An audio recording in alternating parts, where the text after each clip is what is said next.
Our guest today is Tavia Mapp-Detterville. She's the CEO and CEO and founder of the TaviaMD Agency, which is a premier New York City-based public relations firm known for crafting creative, impactful campaigns. She's worked with artists like Toosii, Naturi Naughton-Lewis, Paul Wall, and more. Since 2005, Tavia has helped clients navigate music publicity, digital strategy, brand building, and more with authenticity, trust, and a focus on the meaningful media presence. Together, Carly, Tavia, and I are going to talk about how to maximize campaign impact by understanding the unique roles of PR, marketing, and advertising. But before we get stuck into that, Tavia, would you like to introduce yourself? Yes, Dana first. I love your accent. It's Tavia. I'm sorry. Love I it's will your never get it accent. right now. It's so good. But thank you, ladies.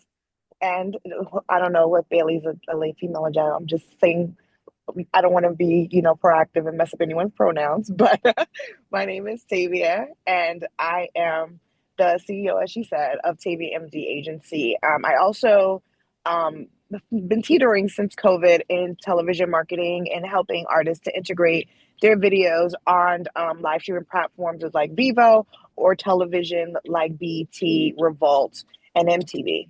So it's been a very, very exciting journey for me, and very happy to be a part of this conversation.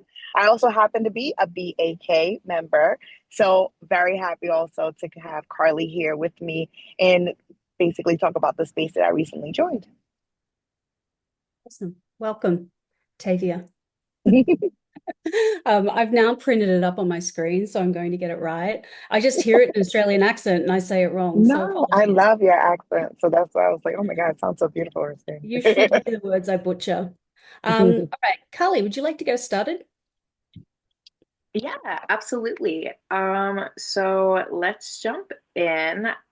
So one of the important things is talking about maybe what are the key differences between PR, marketing, and advertising, and how do they work together in a successful campaign? I can take that. So with public relations, it more or less focuses on building credibility. And the way that you're building credibility is through the media, basically. So we're talking radio, we're talking blog sites now that are very popular, or the drop mics and, things of that nature. So that's normally how we, publicists, curate a gang of different media so that it kind of floods, the market. So people start going, well, who is this person? I need to check out this sound, or I need to check out this song. Marketing, I will say, does a lot more with branding. Sometimes people they mix the two. Sometimes also with marketing, it does come with a cost. That's what the advertising aspect of it is. Whereas with publicity, it's literally based on relationships. So whereas let's just say you, Carly, you went to a platform that's very popular, and they said, you know what, they'll just pass on you, or they may ignore you, or they may say, hey, if you want to get on this platform, it's going to cost X amount of dollars. That's not publicity. Those are paid advertisements and things of that nature. Publicity is literally you leaning on your relationship with Carly or with you, Dana, and saying, I'm excited about this person, and you need to be excited too, and they need to be in front of your platform. And because we have a great relationship, and because other people I may have bought you in the past have done extremely well as far as numbers and engagement and things of that nature on your platform, you usher in my family, so to speak, my clients. And that's really more or less the main difference. It's literally how you're being presented, and if there's monetary exchange, because the advertising is gonna coin something. So sometimes, like I said, places like sometimes Neighborhood Talk or Baller Alert or the Shade Room, those sometimes are media buys. Those are corporations, companies who are going to them and paying for a rate and getting their stuff on. So that I would say are the key differences for me. How do you feel they work together in a successful fashion to make an effective campaign? So they could definitely work together. So like I just named those blog sites, Neighborhood Talk, Shade Room, the Baller Alert. If when I am pushing out media and interviews are happening, And then you have those media buys that are also happening, or you're doing advertising by paying for ads with Google or Instagram to push your song or your sound that will influence someone else to check you out. Something that I've heard recently, which I would love some feedback and input from others on, is that um, PR is incredibly relevant in the current DSP landscape, because the DSPs now have algorithms that are going out and searching for references and information about you as an artist, Mm-hmm. to place you within their ecosystem, the value that they Correct. place you within that ecosystem.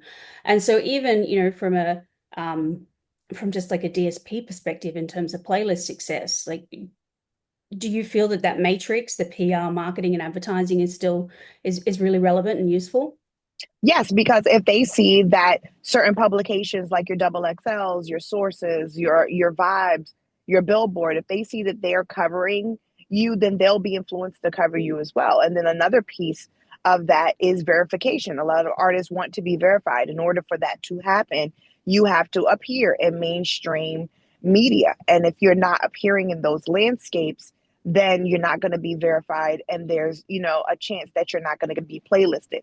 Most labels, whether it's independent or mainstream, you're paid as an artist via streaming. So if you're appearing on these high-end playlists, then that means you're making money. If you're making money, then you get to continue your artistry. That's just the matrix of it all. But if you're not reaching these playlists, it's a harder feat of getting people to stream and getting people to pay attention to you, which means it takes a longer time for you to make money. So to make money, you got to spend a little bit of money, Of of course, course. as well. So what are some of the ways that artists can strategically allocate their budgets across PR and marketing and advertising to kind of maximize the impact of those campaigns? Well, realistically, not everybody is immediately ready for publicity. I mean, I tell every client that I interact with that publicity is an expense. It's not something that's going to automatically simultaneously garner you a rate of return. You have to basically have already begun the process of creating an audience to feed to. If you don't have anyone to touch on, I can, definitely bring you into these offices and bring you in and get in certain placements. But if that's not how they receive music or your audience receives music, then it may or may not really budge the needle. It may just give you some extra followers. It may just, give you a couple of more listeners. But it doesn't automatically mean that someone is going to immediately, you know what I'm saying, become a fan, because that job is still on the onus of the artist. Is there like an ideal mix or an ideal split, across the three areas? Like, if you're running a campaign, is there a proportion Mm-hmm. that let's just say you're an emerging artist, you're spending $10,000 max Okay. on a single release. Mm-hmm. Is there like an allocation that you should apply to PR and then marketing and then across to advertising? Like, are there some ideal spends there? Well, I think per se that not every matrix is going to, different artists appeal differently. So there may be, I think that with publicity, you're gonna stay in a buy-in range depending on who you're working with. Hmm. There's some if you're working with a big firm, the spin is the $10,000. A lot of big firms charge $10,000 a month in which to service you, and that's a big someone that's more boutique. The rates will fluctuate. You know what I'm saying, to a lower end that allows that mix to happen. What you're more or less buying into is again a person's relationships and experience. So we may, you know what I'm saying. It really all depends on one what you're trying to basically infiltrate. Let's use Carly as an example. Let's say her rate to help move something along as a social media manager and as a content creator, she's charging 3,500. You know what I'm saying? And your publicist is charging you $5,000. That leaves a smaller budget. You know what I'm saying, for marketing or advertising, where that may be something where you're only maybe to do baller alert, or you're maybe only able to do the neighborhood talk. You have to more or less lean into doing your research and figuring and letting people submit proposals as to what they feel will kind of move the needle for you. There's no right or wrong way in it. A lot of it is a learning experience because the algorithm changes all the time. Like sometimes, you know what I'm saying, you could be easily appealing on people's explore pages, and sometimes you'll be there and they'll remove you quickly. It really, really depends on the lightning bulb as we happen. And you don't want to get caught up in another release. Like, let's just say happen you put $10,000 into a project and then Beyonce appears randomly and takes over the market. What happens with that $10,000? You understand what I'm saying? So it's not, I don't think that you spend it all immediately. I think that you integrate everything in phases and you have a better, you know what I'm saying, chance of succeeding or making a real impact in the market. So you touched upon you can take artists into these rooms and you can present them out to these mass audiences, but it comes back onto the artists on what the story is that they're telling. And I Mhm. guess how, whenever you are presented with these artists who have these opportunities, what are some suggestions that you're giving these artists to be able to put out their stories, and curate and build that audience simultaneously to the press and the PR and the marketing all going together? Well, I think right now artists have a unique factor to connect with their artists literally anytime that they want. You can go live, you know what I'm saying? There's TikTok, there's Twitch. There's so many means of connecting with an audience that you really don't have to wait on anyone to decide what your next song or whatever should be. One of the artists that I work with in the past, Toosii, he's really tapped into his fan base. He would go live every week, teasing the music to the point where they chose, in essence, what would the song that he should go after, that they would literally beg for the song every single day that he went live. Like, why are you playing this other music? We want the other song and things of that nature. So right now it's convincing artists that just being an artist is not your only job. You have to be on social media. You have to engage and grow your fan base constantly on your own. There are no A&Rs in the music industry anymore where people just kind of, really develop you and figure it out for you and then thrust you into mainstream. You are now your A&R. You are now figuring it out and going from there. And since there's no real rhyme or reason as to what will go viral and what won't, you got to be consistent. Consistency. I'm so glad that that was the last word that you ended off with. I think that sometimes artists will look at me until I'm purple in the face when I'm just like, consistency. I don't care what it is, it just has to be Mhm. consistency. And so you brought up an amazing point where the fan base was asking for that particular song, where you Mhm. knew if you released it and they hit play, that they were going to stream it. So the demand around that was amazing. And I think, that needs to be highlighted, that independent artists who are building their fan bases still have the platform to do it. You don't need these hundreds of thousands of monthly listeners to feel encouraged to jump on and play your music. It might be your friends for the first few sessions, and then that consistency is what's going to trigger the algorithm to bring in that more of a mass audience. So I think the consistency part is something that a lot of artists are still, and myself as a creator, is trying to find a flow in. So thank you so much. Yeah, no, of course. Like, I think, like I said, more or less from that factor, you have to be consistent. If you're not, then it doesn't matter. Tavia, you muted. Oh, sorry about that. That's I was okay. saying more or less that if you're not consistent with anything, it's not going to, you know what I'm saying, resonate, because then people are not going to come back to your page to look for music. They're not like, whatever it is that you do, no matter, and it could be anything, fashion, it could be, being a social. If you're not constantly updating your page and your socials to prove and show what you're doing, then it's not going to resonate to anyone. Someone told me once before when I actually restarted, because I have actually two pages. I have two social media pages. I have a personal page and I have a business page. And the reason why I separated it was because a friend of mine said, well, if people don't know what you're doing within the first six posts, then they're going to basically move on. What you need to be able to have a one stop shop as to what you do. And if music is what you do, then it should be music. It should be everyday, consistent of music. A lot of times, also, people don't support themselves. If I'm saying that correctly, what I mean in that is, you have a really dope picture. Why somebody else's song behind and you're an artist? Put your own music. You got to be your own number one fan before anyone else will make you their fan. If you're, you know what I'm saying? And sometimes people lose that essence. You got to be your own number one fan is my biggest motto. Well, let's break down consistency a little bit too, because Sure. consistency means consistency in posting, Yep. consistency in your message, Hmm. and consistency in storytelling, Hmm. right? Like, how are you engaging fans? What story are you telling them? Who are you as an artist? And really, like, being consistent and reinforcing that message at every kind of step of the way. Um, I I think honestly feel sometimes in my experience that is not until you actually grow a fan base that people even want to know your story. They first want to like what you're doing. After they like what you're doing, then they want to dive deeper into who you are. If they don't, if I think that sometimes people tell their stories too early. You gotta, like I said, wheel them in with one thing and then feed them more when they want to get to know more.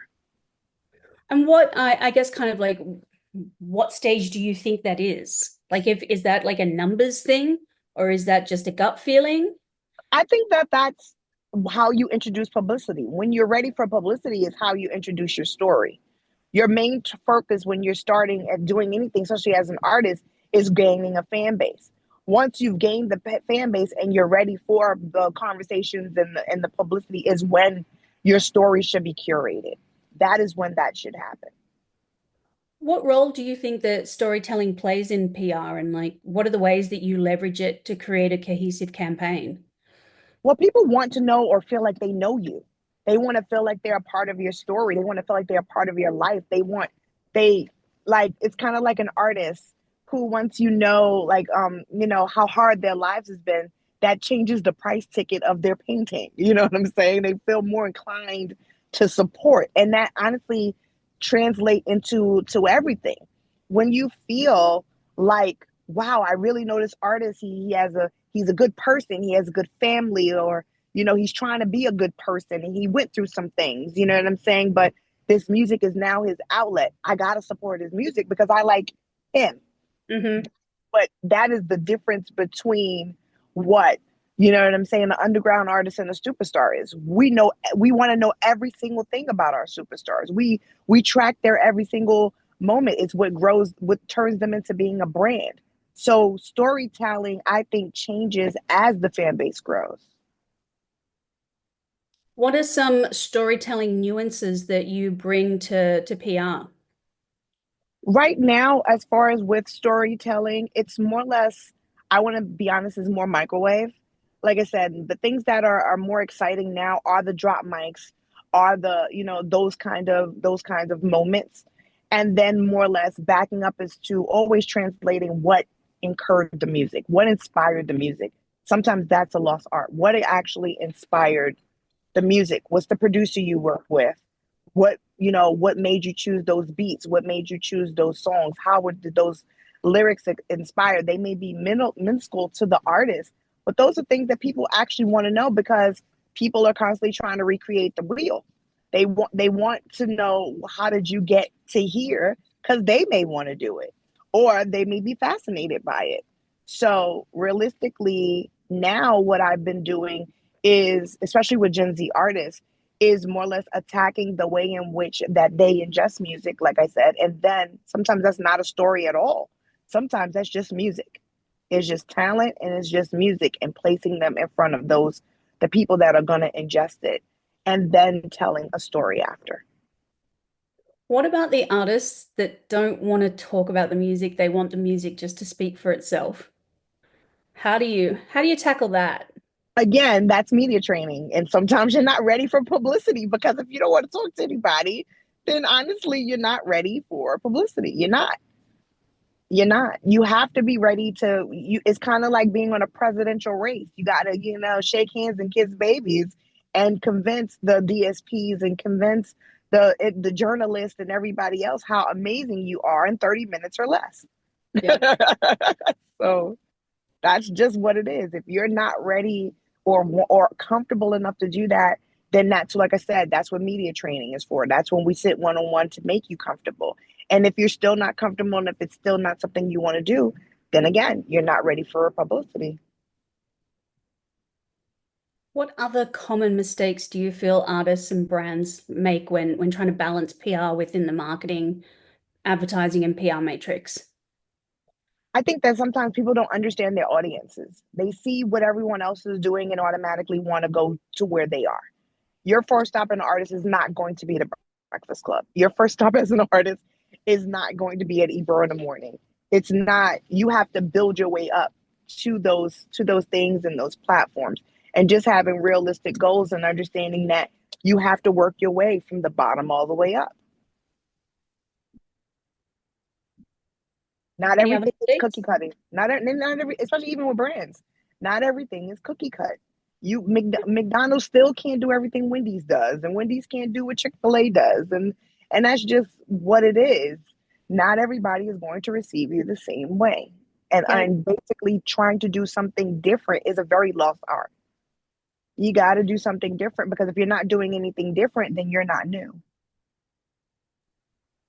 Something that I had been discussing with artists is they were putting their content onto their platforms, and it necessarily wasn't connecting with that audience on that platform.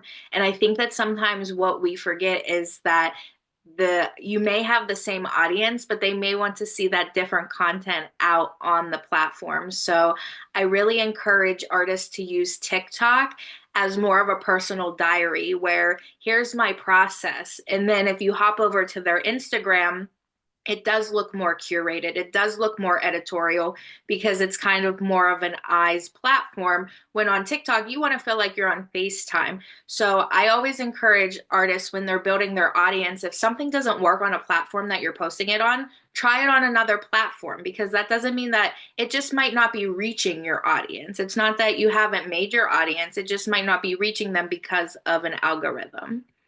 Yeah. Yeah, like I would never have an artist post a music video on TikTok, right? Like it just doesn't connect because it's overly produced in a way that the audience on the platform doesn't engage with. Whereas you can get away with that on Instagram because of the curation there. Yes, yes. While I was chatting, I seen that Bailey popped a question in the chat. Bailey, thank you. What does media training look like for artists? And do you actually sit with them and train them on answering certain questions? Ooh, that's a good So question. yes, to be honest with you, so what media training is I literally will I like pretend to be a journalist and ask questions and then rate the responses or help them understand how they could have answered that better or differently because you want to basically, always have a good experience with a journalist.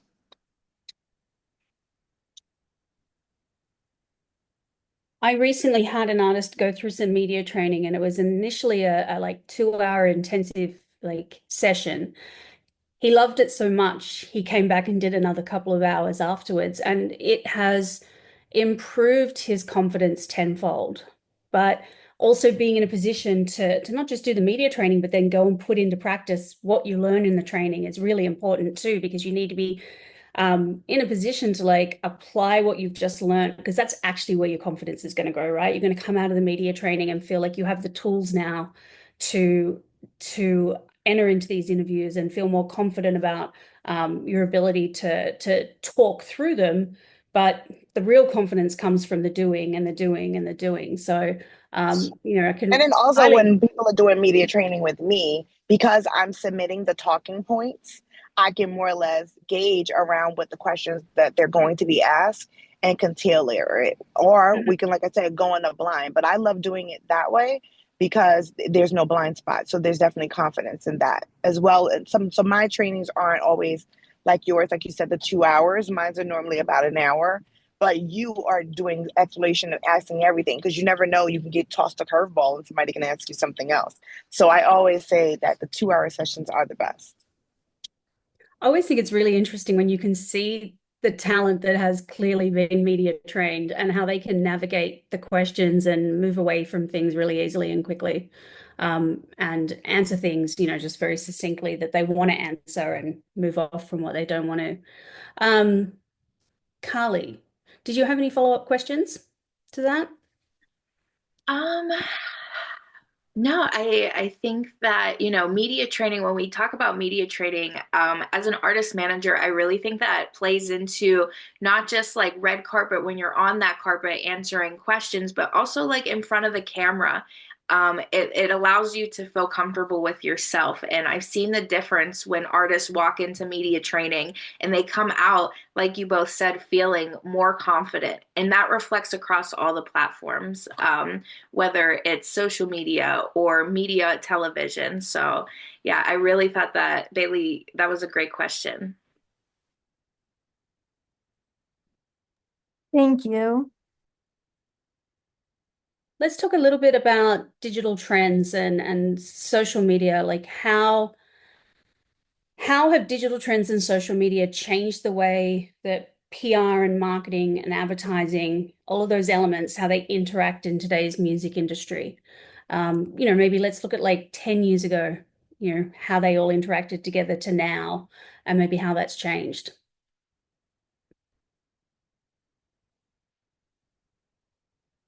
Tavia, I think you're muted still. No, I was unmuting. Sorry about that.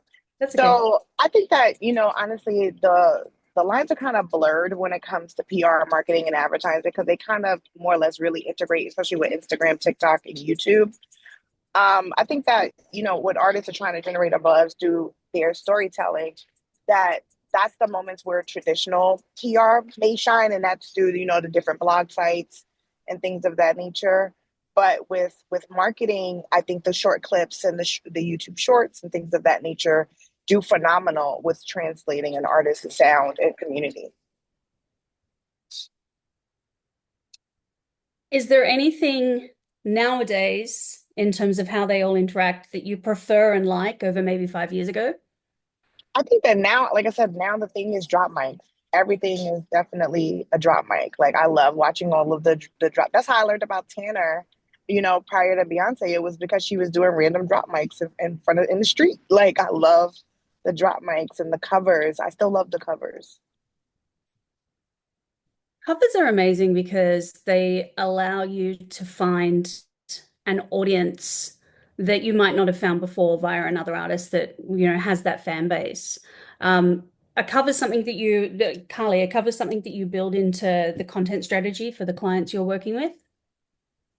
Yes, I light up when I say it because it's reflected across all platforms. What you said about that audience unlocking, that's socially. And then even when these artists are starting to go out and perform, if you have an artist who's really like, this is like a cover that they crush every time, um, that gets integrated into their set. And it's a really amazing way to like, yeah, music is nostalgic for all of us. There is nostalgia in music. And whenever that artist is covering a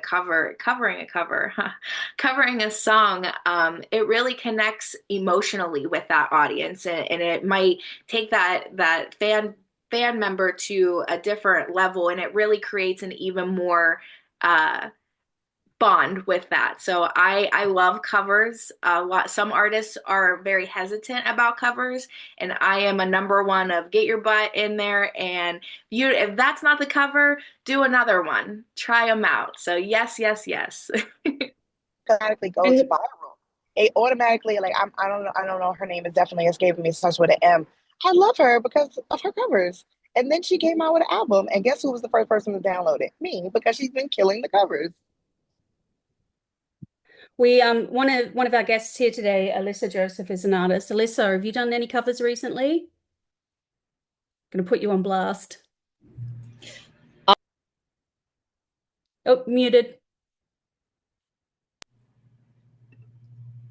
Hello. Hi. Hi. No, but I'm planning on doing one this week. It's on my to-do list. Awesome. What are you covering? I haven't figured it out yet, but I like to cover songs that I like can't get out of my head at the moment. So, yeah. Awesome. Another thing are the challenges. Like everyone loves a good challenge. Like I said, the residuals challenge, the I lose control challenge with Teddy Schwem. Like challenges 100% always resonate. And it's you literally singing again someone else's song, which is a form of a cover, but you're just singing it like them. It's a great idea. I like Teddy, that. I actually haven't seen too many of those in my feed. it's amazing. Teddy Swims is on a second one. They were just having an artist that I'm developing right now. We just had her she posted last week. So yeah, the open mics, the open verses, anything where you can be collaborative with other artists or their fan bases, amazing, amazing.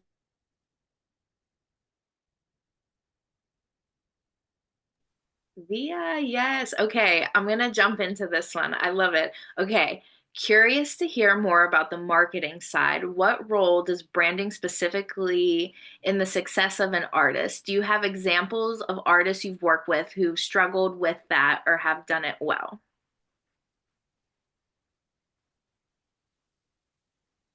I might jump in here for a second. It looks like we've lost Tavia momentarily.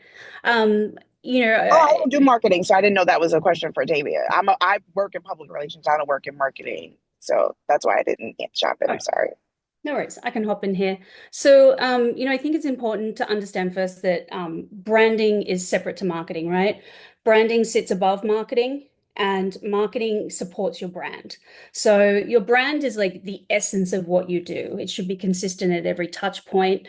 The experience that fans have with you on your website, your social media, in terms of your tone and your copy, your the look and the feel of your website, the look and feel of your e-blasts and things like that. It should be really consistent because that is where you're creating a world or an experience, and that brand is the look, the feel, the aesthetic, and that consistent touch point. And then marketing is like everything that you do to support that brand, right? Usually everything within the digital marketing landscape. So your emails, your texts, your ads, your website design, everything, etc. So, it's important to understand the differentiation between the two because I think often a lot of people might think that they are one and the same, but they are very separate. I think that what I often see, at least when I'm looking at I think in today's landscape, right, the way that you hear about musicians and you hear about artists is often word of mouth or you see a video. Um, you might then Google that artist to find out more. Maybe you want to find out more of their songs on Spotify, or you want to see maybe where you can catch them live nearby. And if you can't find that information really easily, then that becomes a barrier to becoming a fan. So for me, when I'm looking at working with clients and looking at how I could contribute to their growth, the first thing I do is Google them. And I look at what that experience would be like for me as a fan to find out more information, because that's going to give me a roadmap for what needs to be improved, whether or not the brand needs to be redefined, whether or not they need a website. I feel that in this current landscape, so many artists feel that they don't need a website because they've got a Facebook or a Twitter or a TikTok, and you actually really do need landscape within Google for it to value you and understand who you are as an artist. And so just having a branded website that A tells Google who you are, but B tells fans how to find you and how to get to your shows and buy your merch is like really the first step, I think, for any artist and what they should have as part of their branding and marketing landscape. I totally agree. There's an artist that I've been working with. His name is Gus Jeffers, and we started working with him when he was 13. And mom was very persistent of him having a website, and she set the website up. He got the website, and now anytime she contacts media, press, she has that website to send out. And furthermore, they've created that fan base where they've migrated it over to the website where they're exclusively dropping songs first on his website. So once you have this landing page, it's been amazing to see how you truly can connect with the fans that drop in. Because I know for certain, Lady Gaga, I'm going to her website. I'm seeing what the website is looking like, and I'm active as a fan on that website. And so, I know I'm not 19, but I have CDs on here. So we are all starting to consume media very differently. But when it comes to that home landing page and that branding, if I'm seeing your branding on your website and it's strong, I'm very confident it's going to migrate over to the rest of the platform. So yes, websites, please keep them here in Yeah. 2025 and on. You asked a follow-up question too there. What role does branding play specifically? I think it's everything. Sorry, I that think was just a grammar error on my part. I just wanted to be clear well, that I said I think it's still a valid question, right? Because it should be the foundation for everything that you do as an artist. I believe that you can get to a certain point in your career without a well-defined brand, but if you want to get further than that point, people need to know what they're, and I use this expression loosely, buying into, right? They need to know what they're getting. And that's essentially what a brand is. When you think of Coca-Cola, right? You know what you're getting when you go to get a Coke out of the fridge, what you're buying, what you're drinking, what the experience is. Like you innately know because their brand is so strong and has been so consistent over so many years. And so, I think the same applies to artists. You think of some of the superstar artists and you know their brand, immediately, and it resonates with you. And those brands are able to start trends. There is so many trends. I think fashion and music is one of the things that really cohesively stay together. Sabrina Carpenter in this like baby doll, lacy. When you see that, you think of her now, and that fan base has adapted that fashion into their sense. So the branding of even what she is wearing and what she is doing at her concerts is leaking into her fan base and influencing them and influencing culture. So branding starts with the artist, and then it is unlimited on where it can influence. And I think that's such a beautiful part of branding in the media landscape. Thank Also, you so much. Great yeah, point. when you talk about branding in the Oh, context of sorry. today's conversation, which is, PR, which is why Tavia is here, the stronger the artist brand that she has to work with, the identity, the storytelling, the positioning, the information, then it puts her in a much easier position as a publicist to be able to go and secure press and secure support and things like that.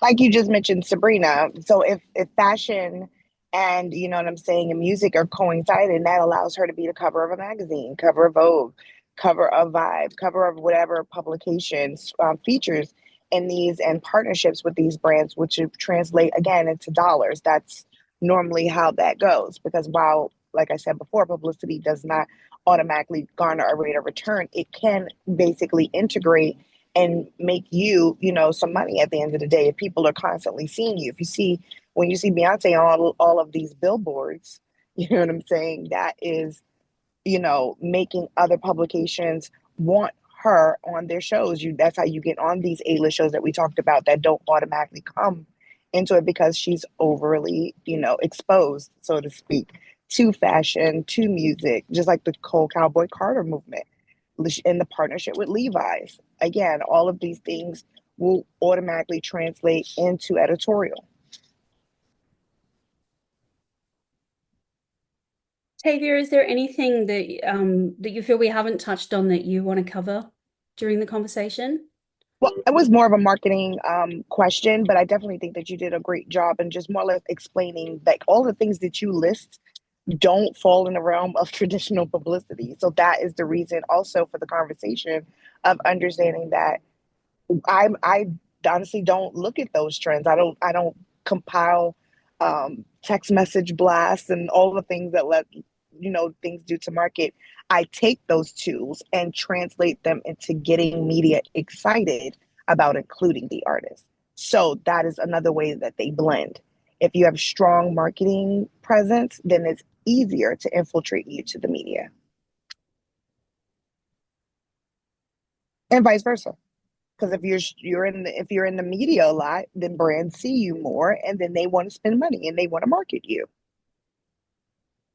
It's very true. Very true. Well, that kind of brings us towards the end of the conversation for today. That being said, before we wrap up, we've got some time, so wanted to open it up to conversation. See if there's any additional questions that anyone wanted to pose or ask, or even off topic. We're open to that as well. See where the conversation takes us for the next 5 to 10 minutes or so.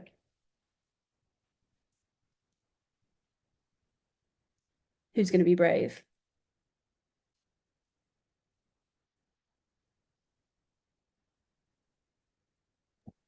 Can I ask Via a question? I know that she said that she worked in, I believe, social media and things. And I wanted to know, like, how does she target her clients? How does she enhance, and her socials, presently to basically make people want to hire her? Oh, good question. Because I So mean, we're both in the sense where we eat what we kill. So a lot of times it's you yeah, going after things. So I'm yeah, just always intrigued from your lens. How do you? totally fair.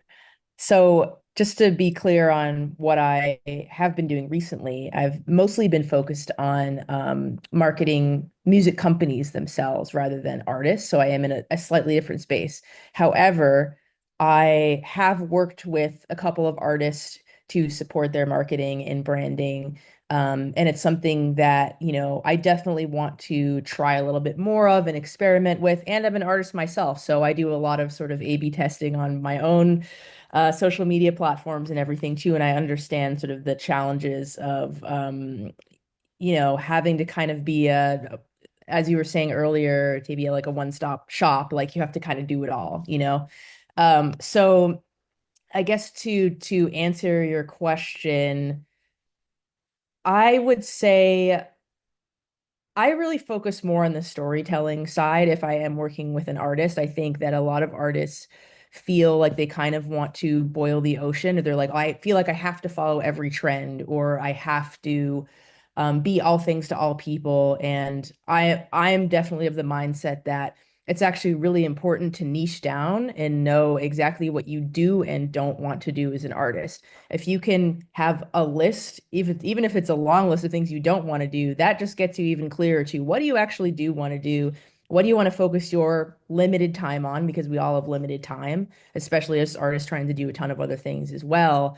I think that, at least from what I've seen, the main challenge that artists are facing is really like trying to do too much at once, not having a clear strategy for what they want to put out there, who they want to be, and really sticking to that. And again, we mentioned this earlier in the conversation, but staying consistent for sure.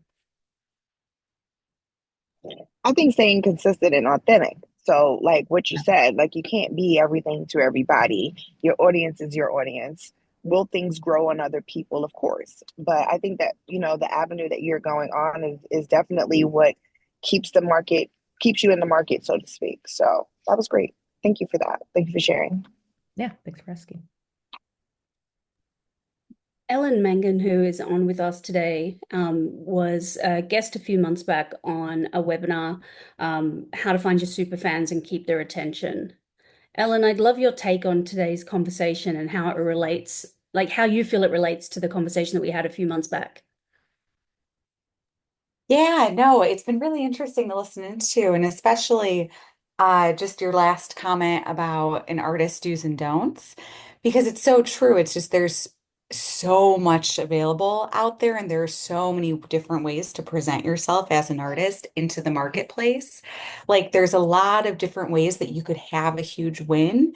And if you wanted to really play, like, for instance, the brand game, you could be very focused and you almost have to be an influencer your own right in order to, if you're starting out very small and trying to make that your big play versus, but then that can be very tricky because it might not be authentic to yourself. So it's kind of like you have to figure out your own line and how you want to put yourself out there in the world and kind of know how some moves are received. It's there are just so many different, like, no plan is the same, I think, between artists today. Where it used to be much more, you could kind of have a copy and paste into each, if it's a album rollout, do this. If it's a single rollout, do this. But yeah, it's fascinating. Well, thank you for joining us again. Appreciate having you here. Thank you. All right. Does anyone have any other questions? I actually wanted to mention Bailey's comment here. I love the covers that are taking one genre and singing. the song in another one, for example, if Taylor Swift was rock, super engaging. Yeah, I've been seeing the same thing. There's this artist Sprightly that does that really well. I'm not sure if that's the artist you were mentioning, but I've been following her for a minute now, and like I love that. Like in this, I think this is an example of like she is very focused in what she's doing, but it also doesn't get old. Like she went viral for a breakup, a really like brutal breakup that she was in, and she's been writing a lot of music about it, and she's been talking about that a lot. But she always will do these covers, and I believe that she'd done them, prior to the breakup as well. But, she's not sort of sacrificing and just making, all the content about one thing. It's, I still love to do these covers. I still love to get creative. Here's me in the studio doing X, Y, and Z. Like she is just, I feel like really, really focused and authentic, and I love that about her. Yeah, and if like You can see the playful side come out in that too. So that's where I love it when you can really tell an artist is being playful and having a lot of fun with the different ways they're exploring. Drop a link in the chat if you have one, Bea. We can check it out. Thank you. Awesome. Wow, we are dropping links. If we would love to drop our LinkedIn links in the chat if possible. I am a LinkedIn queen. I think it's great. I love to stay up to date with what everybody is up to. And I think that's a great way of just putting out there what you're doing too. Social media is cool, but I think that the LinkedIn, whenever like I have a single coming out, I'm putting it out. Even if you don't like it, you saw it. You saw Cameron's cover. So that's great. So please drop those LinkedIns in the chat. Awesome. I got to go over to find mine. I should have it saved somewhere.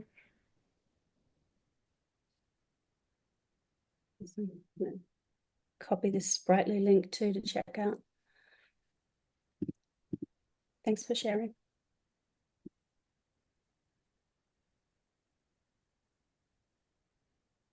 Well, we appreciate you all joining us today. Thanks for hopping on. I hope you've all learned some really interesting information and or been able to contribute in a way that you felt was valuable to you. The next webinar is on May 12th, I believe, with Teresa Ashford. We'll be digging into harnessing the power of apps. Please feel free to register and attend. We'd love to have you all here again. And thank you to Tavia for joining us and really digging into the topic and sharing all her insights and knowledge. So thanks for being here, Tavia.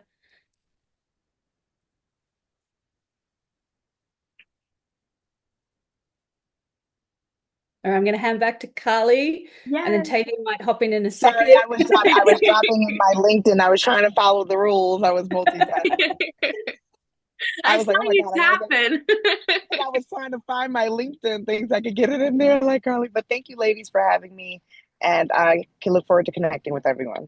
Yes, amazing. And if anybody has any questions, I don't know if everybody is a Play.Ground member or not, but if you would love to become a Play.Ground member and connect with these amazing ladies in the Play.Ground, please send us a DM, Carolyn, me, and we'll be able to hook you up and walk you through that process. But Dayna, Tavia, thank you both so much. And thank you for everybody for your questions. And thank you for letting me be Carolyn today. That was fun. You Yes. made a great Carolyn. Thank you all so much. Have a great day, everybody. Bye-bye.